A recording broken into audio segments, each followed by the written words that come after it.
saya akan sambil menyampaikan akan membacakan firman Tuhan. Nah, Bapak Ibu saudara-saudara sekalian, kalau Bapak Ibu perhatikan di sini ya, eh, kita perhatikan di di kursor ini ada 4 pria misterius di sini ya, yang sama-sama memakai jas dan juga pakai payung. Tetapi dari 4 orang ini kita bisa melihat ada satu orang yang unik, ada satu orang yang berbeda, yaitu orang yang ini. Yang membuatnya berbeda apa Bapak Ibu? Kita bisa lihat dengan mudah di sini ya. Dia memakai payung yang warna merah, sedangkan dari ketiga yang lainnya itu berwarna hitam. Kemudian kalau kita lihat lebih teliti lagi, sebenarnya dari posisi atau jarak dia berdiri, itu pria yang memakai payung warna merah ini posisinya maju lebih dekat ke kita ya, dibandingkan 3 orang yang di belakang ini cenderung ada sedikit ke belakang. Nah, kita beralih ke gambar ini saudaraku ya. Di sini ada 5 pintu, tetapi kita juga dengan mudah mengatakan bahwa pintu yang di tengah ini berbeda dari keempat pintu yang lainnya. Kenapa? Karena pertama kita lihat dari sisi warnanya berbeda. Pintu ini berwarna merah, tetapi juga kalau kita lihat ukurannya ya, di sini ternyata ukurannya dari pintu yang warna merah ini lebih kecil begitu. Nah, kita lihat satu gambar lagi, ini ada sekitar berapa ini? Ada 8 ikan di sini. Nah, ada satu ikan yang kita lihat ini unik, ini berbeda, yaitu ikan inin. Yang membuat dia berbeda adalah kalau yang ini warnanya polos, warna kuning aja, kalau ini motifnya, bentuknya lebih kelihatan warnanya, variasinya begitu. Tetapi juga kita lihat ternyata perilakunya juga berbeda ya. 7 ikan ini kalau kita lihat, kalau kita gambarkan ikan ini sedang berenang, maka berenang menuju ke arah sebelah kanan dari layar kita begitu. Tetapi ada satu ikan ini yang berenang sendirian dan dia menuju ke arah kiri. Nah, Bapak Ibu saudara-saudara sekalian, yang ingin saya sampaikan di awal khotbah saya hari ini adalah ketika kita melihat sesuatu yang unik, sesuatu yang berbeda, entah itu dari barang atau bahkan ketika kita melihat orang yang unik, orang yang berbeda, maka kita bisa melihat itu misalnya dari warna yang berbeda, dari posisi atau jarak yang berbeda, dari bentuknya seperti pintu ini yang berbeda, tetapi juga dari perilakunya yang berbeda. Begitu ya. Kenapa? Yang ingin saya sampaikan saudaraku, ketika hari ini kita mau belajar dari seorang yang bernama Daniel. Yang pertama saya ingin sampaikan bahwa Daniel pada saat itu adalah orang yang sangat berbeda. Orang yang sangat berbeda dibandingkan orang-orang yang ada pada masa itu. Apa yang menyebabkan Daniel itu berbeda? Dari sekian banyak ya, kalau kita tahu Daniel adalah orang buangan pada saat itu ya, bangsa Israel sedang dijajah oleh bangsa Babel kalau di dalam pasal yang pertama. Daniel punya karunia yang begitu luar biasa, bisa menafsirkan mimpi raja begitu. Tetapi dari sekian banyak perbedaan ada satu hal yang mencolok juga Bapak Ibu yang ingin saya sampaikan hari ini, yaitu Daniel dikenal sebagai orang yang menjadikan doa sebagai gaya hidup. Tahu dari mana Pak Kris? Nah, kalau kita perhatikan di dalam Daniel pasal yang ke-6 ayat 11 sampai 14. Ya, ini kisah ketika Daniel dijebak sampai pada akhirnya membuat Daniel harus dijebloskan ke gua singa. Tentu kita ingat kisah ini ya. Di situ dikatakan Daniel 3 kali sehari berlutut, berdoa dan memuji Tuhan. Memang saudaraku kalau kita baca 12 pasal dari kitab Daniel ini, sebenarnya yang benar-benar secara tertulis tentang Daniel berdoa cuma 1 kali di dalam Daniel pasal 6 ini. Tapi bagaimana Pak Kris, bagaimana kok tahu Pak Kris mengatakan Daniel ini sebagai orang yang menjadikan doa sebagai gaya hidup sehari-hari? Saudara perhatikan gambarnya di sini ya. Daniel pada saat itu di dalam pasal ke-6 ini perkirakan usianya 80 tahun. Seorang yang sudah sangat tua. Kalau kita baca di dalam pasal yang pertama pada saat itu Daniel masih muda memang. Masih usia 14 tahun, sekitar 14 sampai 17 tahun diperkirakan. Tetapi kalau kita belajar dari sisi sejarah, di dalam pasal yang pertama, saudaraku, pada saat itu Daniel berada di pemerintahan Raja Nebukadnezar di bawah bangsa Babel pada saat itu. Tetapi waktu kita memasuki pasal kelima, sebenarnya pada saat itu yang raja bukan Raja Nebukadnezar lagi, tetapi anaknya, Raja Belsasar, itu di dalam pasal kelima. Nah, ketika kita memasuki pasal yang keenam, rajanya beda lagi, Bapak Ibu. Di situ dikatakan Raja Darius. Dan bangsanya, bukan bangsa Babel lagi, tetapi bangsa Media Persia. Nah, Daniel pasal 9, di mana kita mau belajar dari doa Daniel, ternyata itu berada di bawah kekuasaan bangsa Media Persia, yaitu rajanya Raja Darius. Sehingga dari pasal yang pertama ke pasal yang ke-6 itu diperkirakan sekitar 66 tahun. Jadi tinggal kita tambahkan 14 tahun, 17 tahun, ditambah 66 tahun, jadi diperkirakan, saudaraku, 80 tahun lebih Daniel yang diceritakan di dalam Daniel pasal yang ke-6 ini. Dan di dalam pasal yang ke-6 ini dikatakan Daniel 3 kali sehari berlutut, berdoa, dan memuji Tuhan.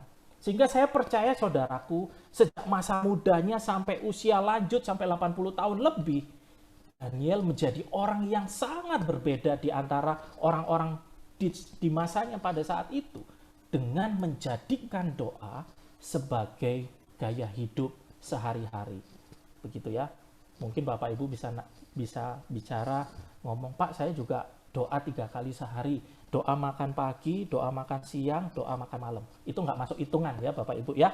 Ini Daniel benar-benar menyediakan waktu. Bahkan dikatakan dia berlutut, dia berdoa, dan dia memuji Tuhan.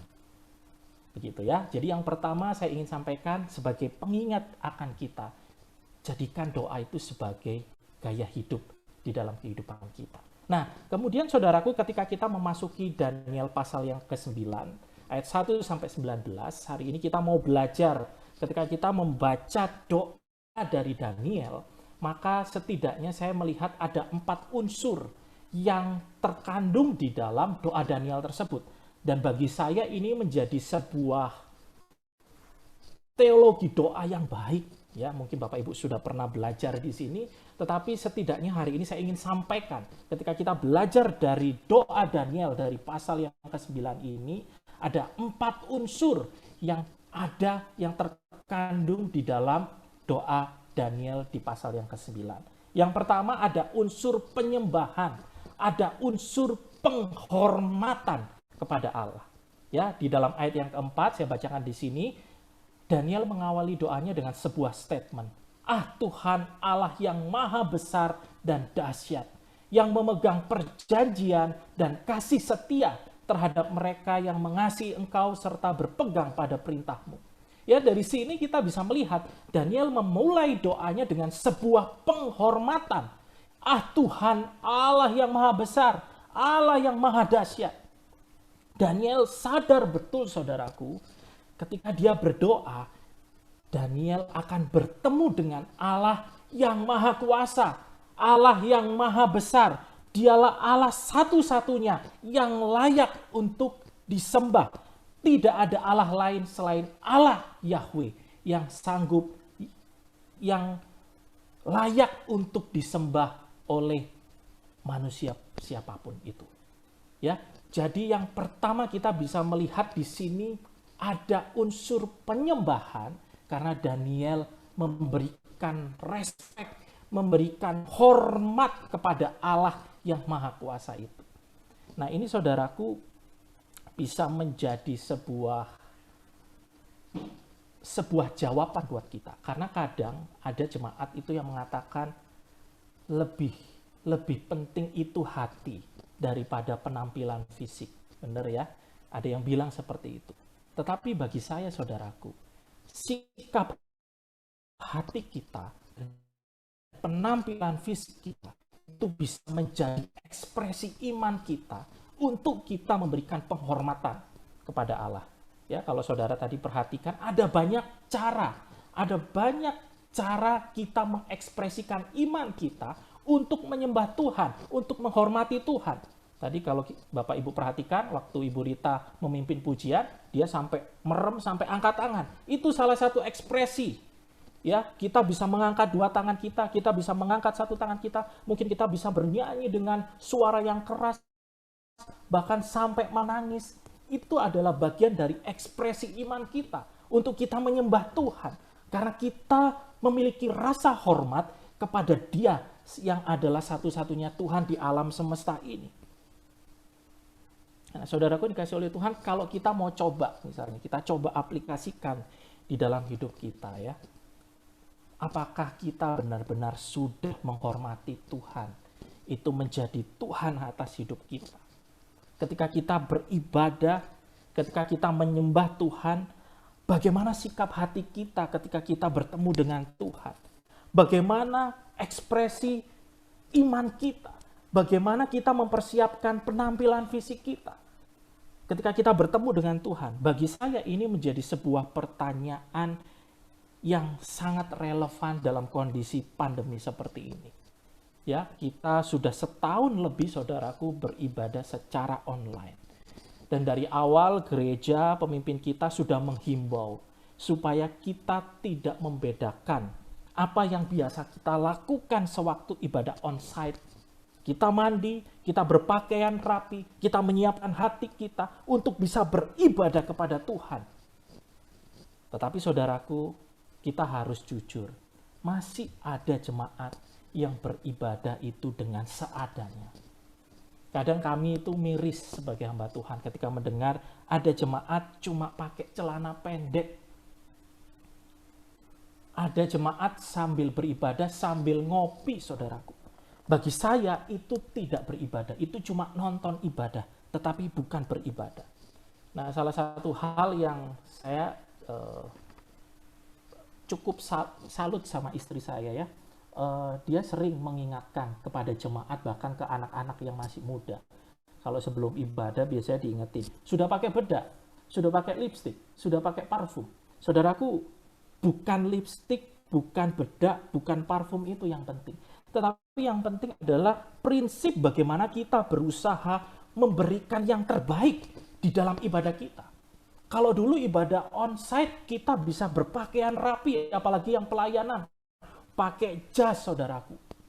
Tetapi terkadang ketika kita ibadah online setahun ini, kita tergoda untuk berpakaian seadanya. Bahkan ada yang sambil pakai celana pendek, bahkan saking buru-buru ada yang dicepetin nonton YouTube-nya, saudaraku.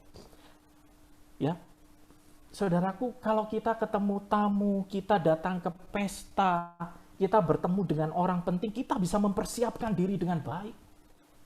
Apalagi, saudaraku, kita mau bertemu dengan Tuhan. Itu sebabnya saya katakan bahwa sikap hati, tetapi juga penampilan fisik kita, itu penting untuk kita siapkan sebagai ekspresi iman kita dan bentuk penghormatan kita kepada Allah.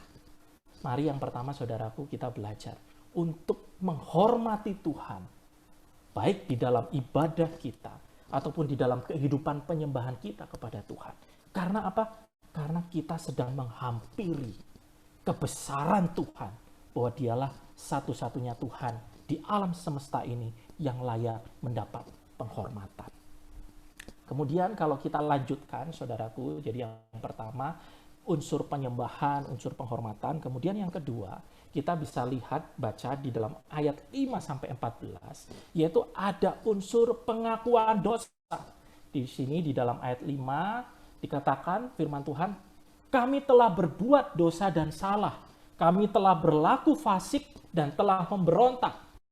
Kami telah menyimpang dari perintah dan peraturan-Mu. Dan kami tidak taat kepada hamba-hamba-Mu, para nabi yang telah berbicara atas nama-Mu kepada raja-raja kami, kepada pemimpin-pemimpin kami, kepada bapak-bapak kami, dan kepada segenap rakyat kami. Saudaraku, di bagian ini, Daniel menyadari. Kalau yang pertama tadi dia respect, karena dia menyadari dia berhadapan dengan Allah dari segala alam semesta ini. Pribadi terbesar di dalam alam semesta ini. Yang kedua, Daniel menyadari dia menghampiri kekudusan Allah. Ya, ketika dia berdoa, dia sadar dia akan bertemu dengan Allah yang kudus. Allah yang kudus adalah yang tidak pernah berkompromi dengan dosa. Dia adalah Allah yang Maha Tahu, sehingga kita sebagai manusia, saudaraku, diibaratkan kita ini seperti telanjang. Kita terbuka di hadapan kemahatauan Allah. Tidak ada yang tersembunyi dan tidak ada apapun yang bisa disembunyikan oleh kita di hadapan Allah. Semuanya terbuka, dan ketika kita menyadari, kita akan bertemu dengan Allah yang Maha Kudus, yang tidak berkompromi dengan dosa. Maka satu-satunya cara untuk kita datang kepada tahta kekudusan Allah adalah dengan cara kita sekali lagi mengakui segala dosa kita di hadapan Allah. Dan di dalam bagian ini, saudaraku, saya melihat bentuk dari kerendahan hati Daniel. Mungkin pertanyaannya, Daniel salah apa? Daniel itu berdosa apa? Kalau kita perhatikan, tidak ada catatan di dalam Alkitab yang tertulis, saudaraku. Bahkan kita tahu kehidupan Daniel dari pasal yang pertama. Dia mengatakan bahwa Daniel berketetapan untuk tidak menajiskan dirinya ketika diberi makanan dari makanan raja pada saat itu. Karena dia sadar makanan raja pada saat itu adalah makanan yang dipersembahkan kepada Dewa Babel pada saat itu. Itu makanan haram. Sehingga Daniel berketetapan, dia punya integritas untuk mempertahankan kekudusannya. Sebenarnya tidak ada kesalahan Daniel ketika dia berdoa. Tetapi ketika saudara perhatikan di sini tadi, dia berkata, kami telah berbuat dosa dan salah. Kami telah berlaku fasik dan kami telah memberontak. Kami telah menyimpang dari segala perintah dan peraturan dari Allah sendiri. Di sini sebenarnya Daniel mengakui dosa sebagai bagian dari bangsa Israel yang berulang kali berbuat dosa kepada Allah. Itu sebabnya saya mengatakan bahwa Daniel datang dengan segala kerendahan hatinya. Saudaraku, satu kalimat yang sangat sulit untuk disampaikan oleh manusia adalah, aku telah berdosa, aku telah bersalah. Ya, ketika kita berbuat kesalahan, bahkan kita seringkali berusaha untuk menutup-nutupi, saudaraku, sebagai manusia. Sulit untuk kita bisa mengakui dosa kita. Aku telah berbuat dosa, aku telah berbuat salah. Apalagi Daniel pada saat itu memiliki posisi yang sangat tinggi.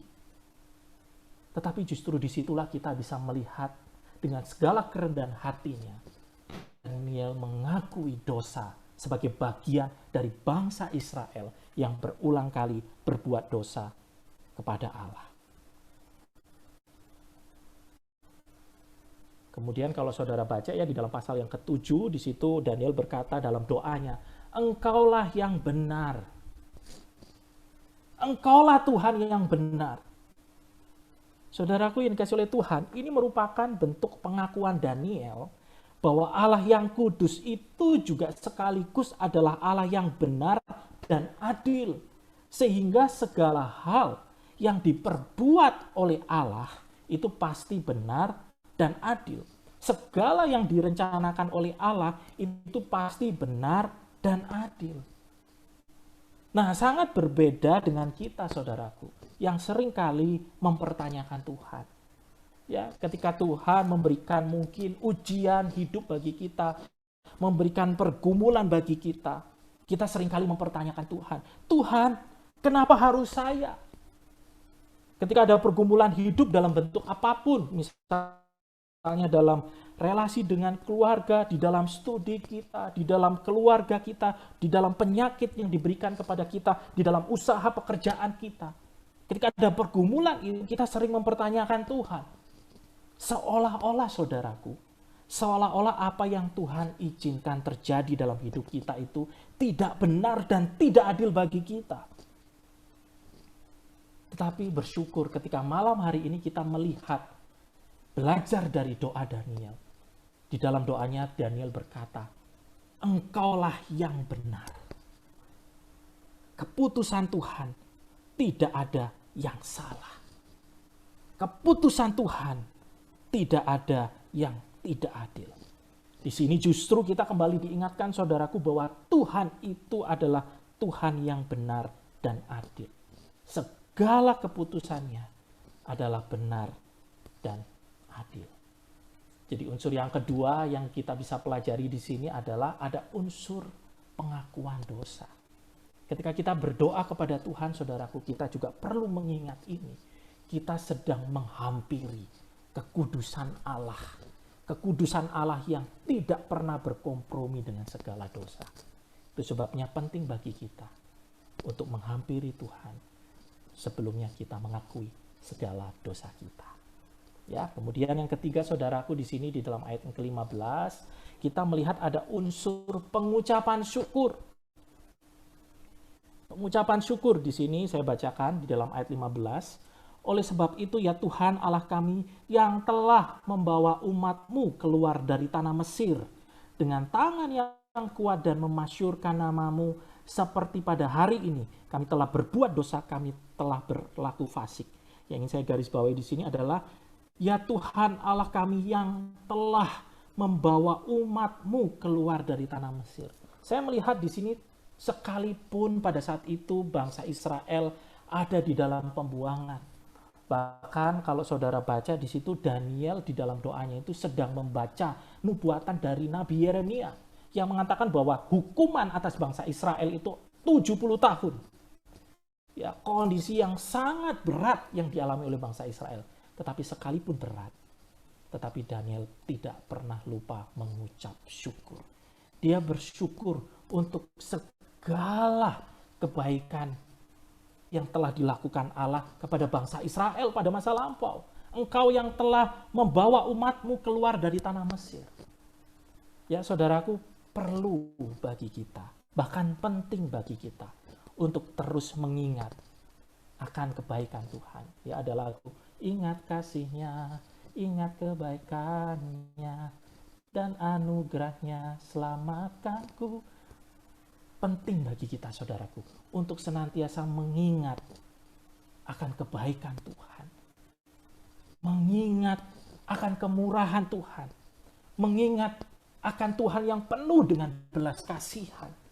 Mengingat akan anugerah Tuhan yang menghapus segala dosa dan pelanggaran kita.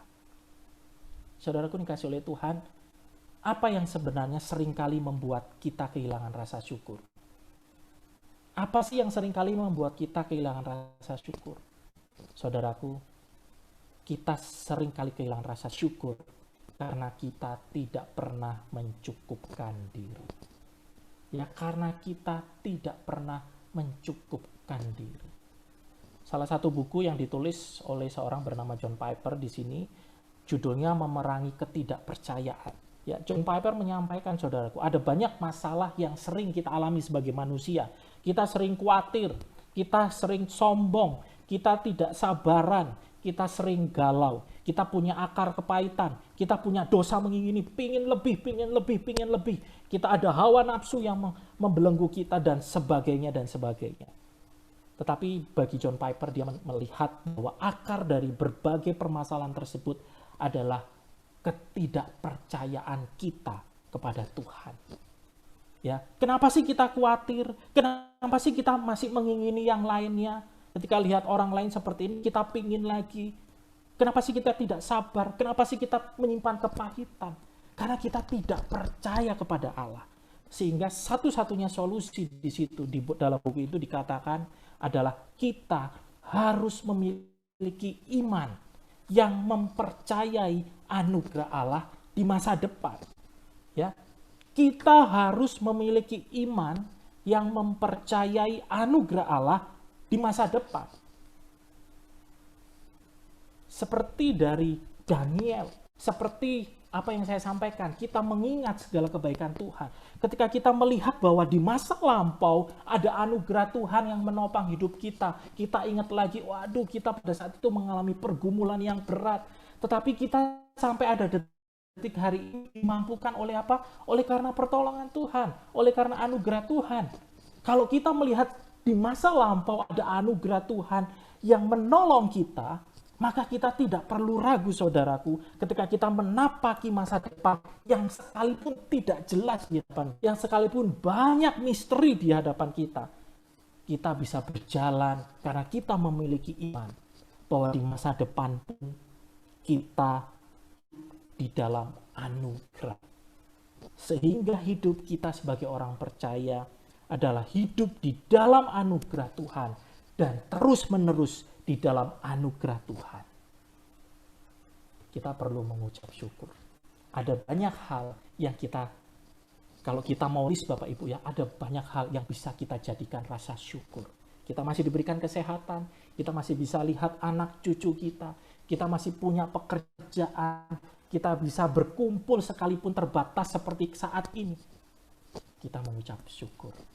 Karena Tuhan penuh dengan anugerah, menolong kita melewati hari demi hari di dalam kesulitan hidup kita. Ini unsur yang ketiga, ya, mengucap syukur. Dan yang terakhir, saudaraku, di sini di dalam ayat ke-16 dan ayat ke-19 itu bicara tentang permohonan. Doa itu boleh memohon, mengajukan permintaan kepada Tuhan, mengajukan permohonan kepada Tuhan. Tapi kita seringkali kalau berdoa kebanyakan langsung meminta pertolongan sama Tuhan, langsung mengajukan permohonan sama Tuhan.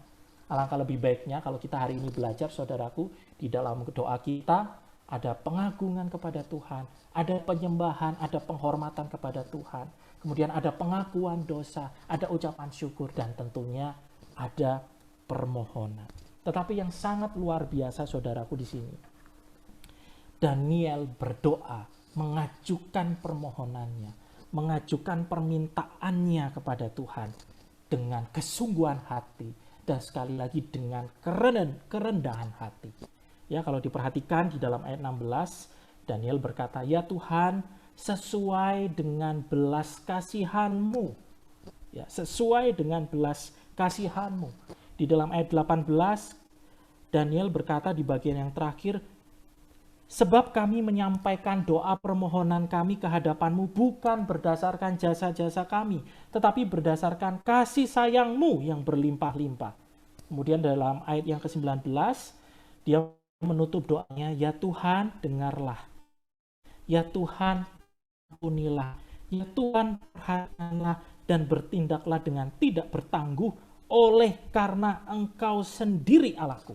Jadi yang ingin saya sampaikan di sini, Daniel berdoa memohon sesuatu kepada Tuhan tanpa paksaan.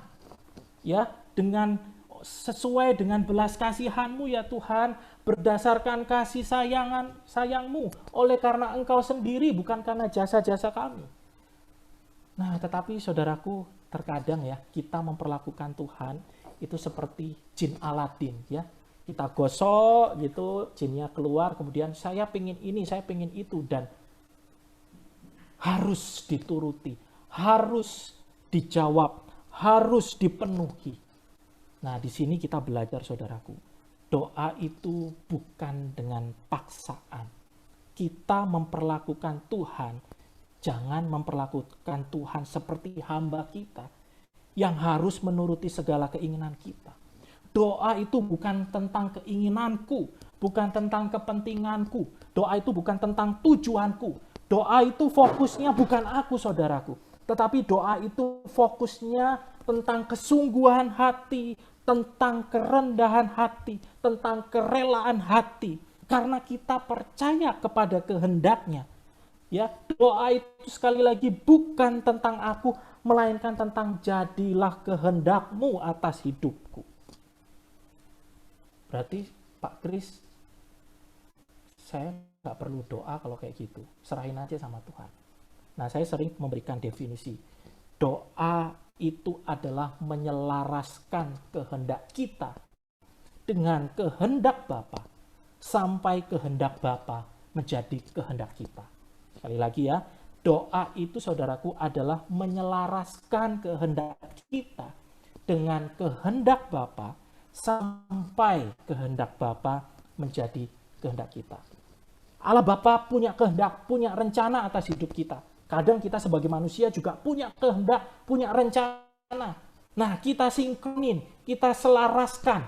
Nah, bagaimana jika kehendak kita tidak sesuai dengan kehendak Tuhan? Bagaimana jika rencana kita tidak sesuai dengan rencana Tuhan? Maka yang harus kita lakukan adalah jadilah kehendak-Mu Tuhan. Sehingga apa? Kita percaya Tuhan yang sempurna, Tuhan yang baik, Tuhan yang segala keputusannya itu benar dan adil, tidak pernah salah. Kita percaya rencana Tuhan itu adalah rencana yang sempurna dalam hidup kita. Sehingga ketika keinginan kita, rencana kita tidak sesuai dengan rencana Tuhan, kita berani katakan, jadilah kehendak-Mu. Biarlah kehendak Bapa yang menjadi kehendak kita. Karena kita memiliki iman kepada Tuhan yang pasti memberikan yang terbaik kepada setiap anaknya. Nah, saudaraku yang dikasihi oleh Tuhan, kiranya ketika hari ini kita belajar dari doa Daniel, ya, saya berharap ini satu doa yang sangat indah. Kita baca di dalam pasal yang ke-9 ayat 1 sampai 19 ini. Mari saudaraku, kita belajar seperti Daniel, kita menjadikan doa itu sebagai gaya hidup kita. Ketika kita lemah, ketika kita tidak berdaya, ketika kita mungkin banyak mempertanyakan Tuhan, kita berdoa. Jadikan doa itu sebagai gaya hidup kita. Dan hari ini kita belajar di dalam doa kita. Mari kita sama-sama mengagungkan Tuhan, menghormati Tuhan. Karena yang kita hadapin, yang kita temui di dalam doa kita adalah Allah dari alam semesta ini. Kemudian kita juga harus mengingat segala dosa kita. Kita datang dengan segala kerendahan hati kita, kita mengaku dosa kita. Karena kita sedang menghampiri kekudusan Tuhan. Tetapi kita bersyukur karena Dia adalah Allah yang penuh dengan belas kasihan dan anugerah. Kita mengucap syukur atas segala berkat yang Tuhan berikan dalam hidup kita di masa lampau kita. Dan kita juga memiliki iman untuk percaya akan anugerah Allah di masa depan. Kita mengucap syukur mulai dari hal-hal yang kecil, saudaraku. Ya, dan yang terakhir, sampaikan permohonan kita di dalam doa tanpa sebuah paksaan. Karena kita tahu doa itu bukan tentang aku, tetapi doa itu tentang jadilah kehendak-Mu atas hidupku. Dengan satu iman, saudaraku, apa yang terjadi, apa yang Tuhan beri di dalam hidup kita, pasti adalah rancangan yang terbaik bagi hidup kita. Kiranya Tuhan Yesus memberkati kita, dan mari kita sekali lagi bersatu di dalam doa. Mari kita berdoa. Bapa kami yang di sorga, bersyukur malam hari ini kami boleh belajar dari seorang bernama Daniel sebagai orang yang sungguh-sungguh menjadi teladan di dalam kehidupan kami. Biarlah firman Tuhan yang sudah kami dengar bersama-sama itu tidak berlalu dengan sia-sia, tetapi kiranya Roh Kudus yang di dalam hidup kami yang memampukan kami untuk kami bisa belajar menghidupi firman-Mu seperti Daniel, menjadikan doa sebagai gaya hidup di dalam kehidupan kami. Doa yang penuh dengan pengagungan, penuh dengan penghormatan. Doa di mana kami bisa mengakui segala dosa kami karena kami adalah manusia yang lemah. Doa dengan segala ucapan syukur karena kami tahu Bapa bahwa Engkau adalah Allah yang setia memelihara kehidupan kami. Ada banyak kebaikan Tuhan yang sudah Tuhan berikan dalam hidup kami. Dan biarlah kami belajar untuk berdoa, menyampaikan permohonan kami dengan kerelaan hati kami. Karena kami percaya Engkau Allah yang memberikan rencana yang sempurna dalam hidup kami. Tolong menteraikan firman-Mu ini dan mampukan kami untuk menjadi pelaku firman di dalam kehidupan kami. Terima kasih ya Tuhan, di dalam nama Tuhan Yesus kami berdoa dan kami mengucap syukur. Amin.